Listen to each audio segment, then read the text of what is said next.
Every day I wake up, I make myself a coffee, and I sit down at my desk to write. Why? Because I am convinced that writing is one of the best skills, one of the best habits that you can possibly develop. You have to understand that writing is the foundational skill. So some skills, some habits, they're specific. For example, learning how to juggle well, or learning how to juggle those flame torch things, that doesn't have much crossover to other areas of your life. But then there's other skills and habits that are foundational, and they have a lot of influence over the rest of your life, over other areas of your life. Exercise is one of these foundational skills and habits. It helps you feel better, it helps you be more productive, you end up usually being happier, you have better relationships, you just get this cascade of positive consequences when you exercise. And writing is another one of these foundational habits, these foundational skills. Not only does building the habit and the skill of writing every day help you get more words on a page, it transforms you into a more effective person. First, writing helps you think better. See, most of our thinking, it's done reactively and it's done passively. We'll be going through our day and thoughts run through our head. Some are positive, some are negative.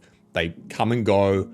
We don't really analyze them. We don't really pay much attention to them. They're just there. What often happens is this passive thinking that we engage in, it turns into overthinking, and we never gain the clarity that we desire. But when you write consistently, whether it's journaling about your week or you're writing an article or video script about something you're working on, you're forced to take these messy, unorganized puzzle pieces and fit them together into something coherent. In other words, writing structures your thinking, and this structure leads to clarity, better decision making, and less mental load and stress. Now, because writing helps you structure your thinking, it also helps you communicate better. When you write to an audience, you're either trying to entertain, explain, or convey a certain message. And as you become better at doing this in written form, you'll likely become better at verbal communication as well, because your thinking is more clear and structured, and you know how to kind of place things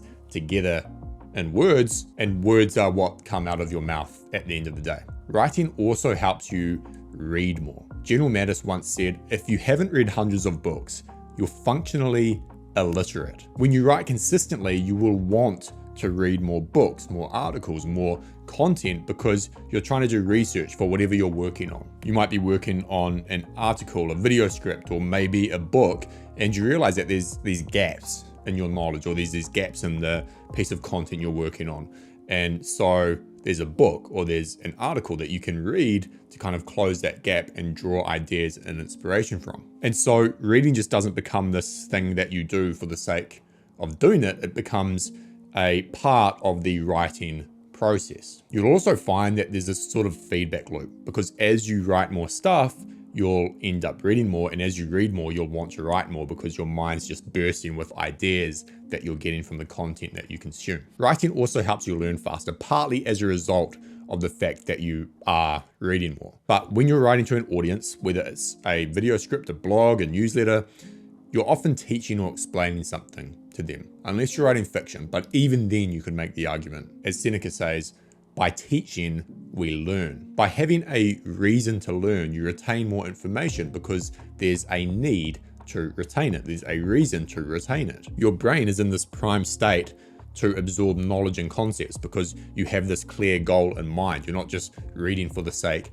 of reading. Not only that, but you're more motivated to learn because you have that clear goal. Just as the person training for a marathon is more likely and more motivated to go for a run than the person who doesn't have that goal, the person who has the goal of writing consistently every day is far more likely to learn things and read books and so on and so forth than the person who doesn't have that goal and is just learning for the sake of learning. The final reason why you should write consistently every day is because it can make you money. Publishing consistently, whether it's a blog or a newsletter or you're scripting videos for your YouTube channel, it can absolutely make you money over the long term. My first business was built off the back of my writing habit, and it went on to do millions in sales. The book that I wrote for music producers on workflow and creativity made 6 figures in the first 12 months since launch. And today, my YouTube channel and my personal brand, along with associated products like Worksprint and coaching,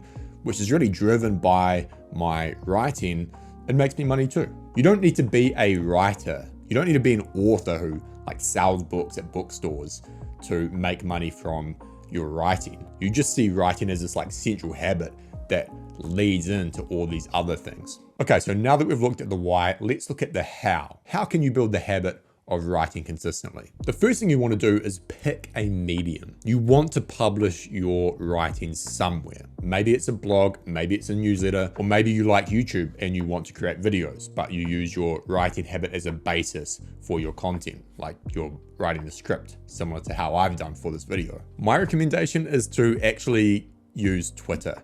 The reason I say that is because on Twitter, you're forced to simplify your ideas. It's easier to get your writing seen because you're not writing into a void, which is often the case when you start a blog or a newsletter. No one sees it. And there's also potential for it to go viral, for people to retweet you and your writing to get seen. And because it's shorter form content, you're forced to really structure your writing and simplify it. And then I would start a newsletter to practice writing longer form content. I use a platform called Beehive for my work notes newsletter.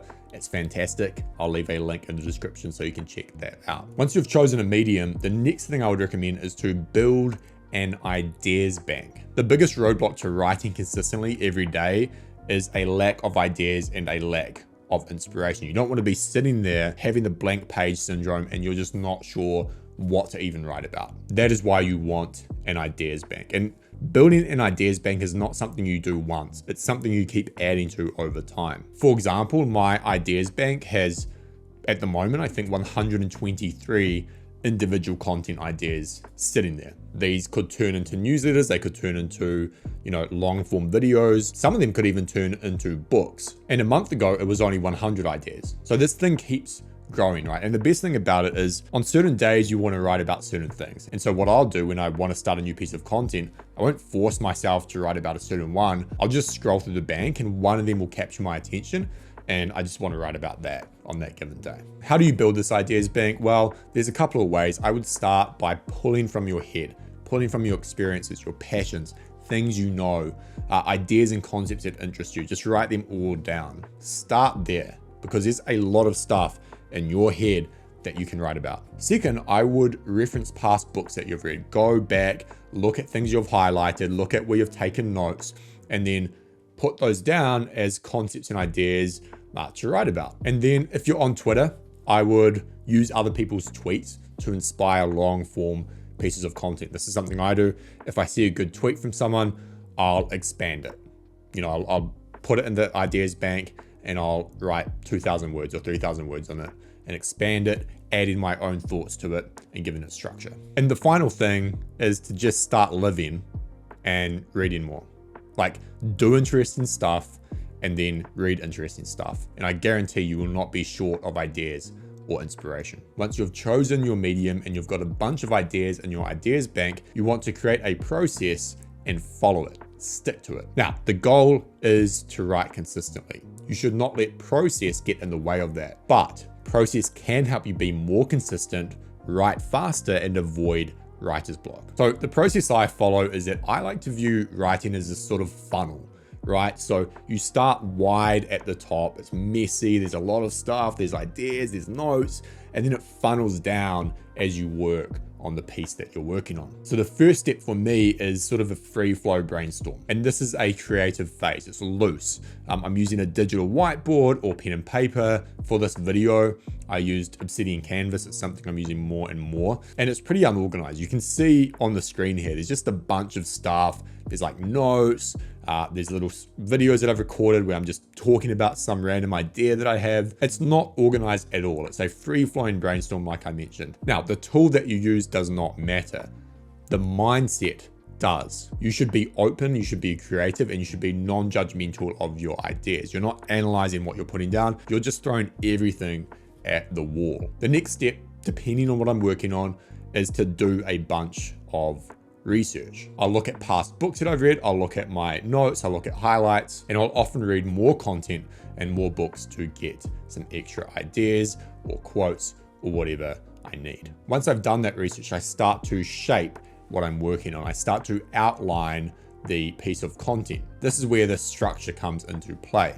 So maybe I have 25 ideas on my canvas, on my brainstorm, and it's like I can't make a video with 25 ideas in it. It'll be all over the place. So I'll look at the ones that are most relevant and I think are most powerful and narrow it down to 3 to 5 topics or subtopics. Now, during this outlining process, I'm not super strict about it. Like if I find myself starting to work on a bullet point and I end up writing like 4 paragraphs underneath, that's fine. It often blends into the drafting, into the writing process, and you don't want to stop that when it happens because that's you being in flow and being creative. You never want to get in the way of your own creativity. So don't rigidly adhere to this structure. Now, once the outline is done, I start writing. I just write. I don't care about how good it is. I just want to get words on the page. Often when I get to the editing phase, I look back at my first draft and I'm like, I can't believe I wrote that down. Like, that's horrible. I'm such a bad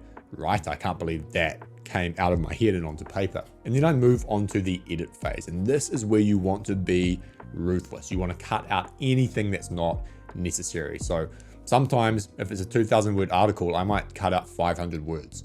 Like, does this sentence need to be there? Does this paragraph really need to be there? Does this section need to be here? Is it that useful to the person on the other end? Probably not. And that's basically the process. So brainstorm, research, outline, draft, and edit. The next tip is to write every day. Ideally for an hour at least, because you want enough time to get into flow. But if you can only do 30 minutes, then do 30 minutes. And you really do want it to be every day or at least every weekday, because there's this compounding effect that takes place when you're just that consistent. And the final one I got from Stephen Pressfield is to not take breaks between publishing. When you've finished an article or a video script or even a book, move on to the next one straight away. It's tempting to want to take time off between publishing content, but you lose this momentum that you've built, and you also start analyzing the performance of your content way too much, and you can get discouraged and so on and so forth. Instead, just keep putting stuff out. Finish, publish, move on to the next. Be humble, be consistent, and be prolific. Thank you so much for watching. I hope you enjoyed the video. If you did, make sure to hit like, subscribe, and leave a comment below with your thoughts. Cheers.